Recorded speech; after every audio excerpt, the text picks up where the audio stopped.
What's up, everybody? Robbie and Travis from Refined Movement, and today we're going to be talking about all the maintenance that we are doing to Project Civic to get it ready for the track. Just some basic stuff, oil change first, and then we are doing a pretty overhaul of the brake system. We're doing new pads, drilled and slotted rotors up front, and new pads in the back, and also new brake fluid. First thing we're going for is the oil change. You know the drill, get the car up into air, and then get out all your supplies. We just took the wheels off because we knew we were going to need to get them off anyway. And here's some stuff to do our oil change.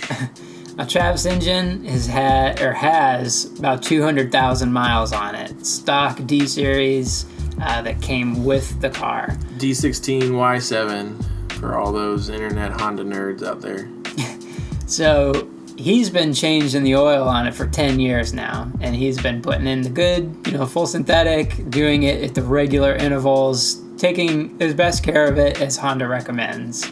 So we were confident that the engine would be able to do this track day no problem. It's the other stuff, I guess, that we were worried about. Clutch and brakes. Yeah, I would say like the water pump is always a question mark, and fuel pump and things like that. But it's doing good. So we doing the brakes right now. Just taking them apart to get to the pads.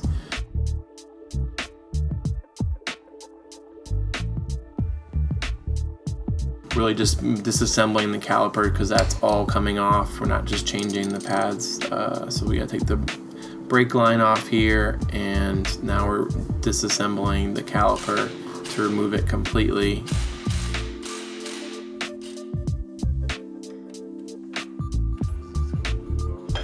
Watch your head. Using brake parts cleaner, just getting all the gunk off of there, and then going ahead and changing out the rotor.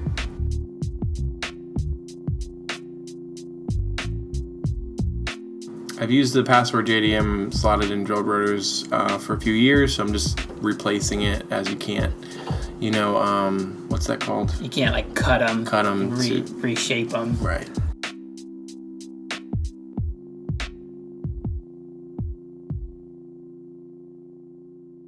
So my brake fluid has been leaking for a long time now, and I haven't been able to find the leak. We have found it today, I believe, because it looks like it's leaking from the piston itself, because the gasket around the brake piston is chewed up, it seems like. So new caliper time, apparently. So we ended up buying from Advanced Auto some just OEM replacement calipers. I did, of course, would love to upgrade the front calipers to something more aggressive, but money-wise right now it's not something that I could have done with all the other upgrades going on the car. So we just got some replacements so we could not be losing all the brake fluid I had been losing. Not good when you're trying to stop from 100 and some miles an hour. Yeah, basically. So anyway, both the fronts are done. New rotors, new caliper on the one side, new hawk pads. We want to grease up those pads because they will squeal otherwise, and it's a pain in the ass. I'm doing the back pads here. I did some hawk pads as well in the back this time just to get some better stopping power. Alright, so here you see we've replaced the stock Civic rotor in the front with the Password JDM drilled and slotted rotor. So this is the street and track version.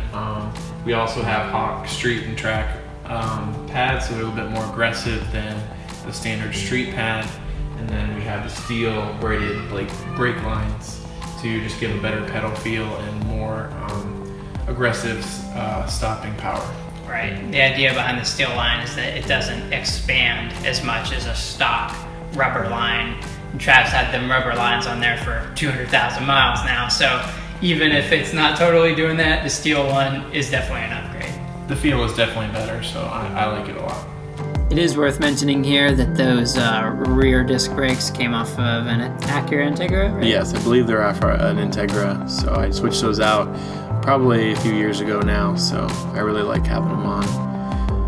now we're just bleeding the brakes. We've done videos on this before. There's plenty of videos online on how to do it, but using 2 people is definitely something we would recommend. Makes the job a heck of a lot easier. There are tools to help you do it by yourself, but it is a worthwhile procedure to do, even for your standard road car, but especially for the track.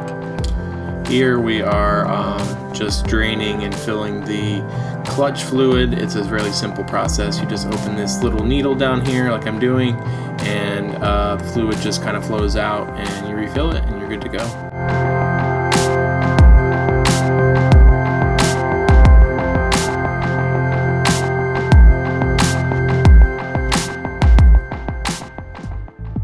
Stay tuned for the next episode of Project Civic. Please subscribe to our channel and follow us on Facebook and Instagram. If you're interested in any of our stickers, please send us a message or comment below.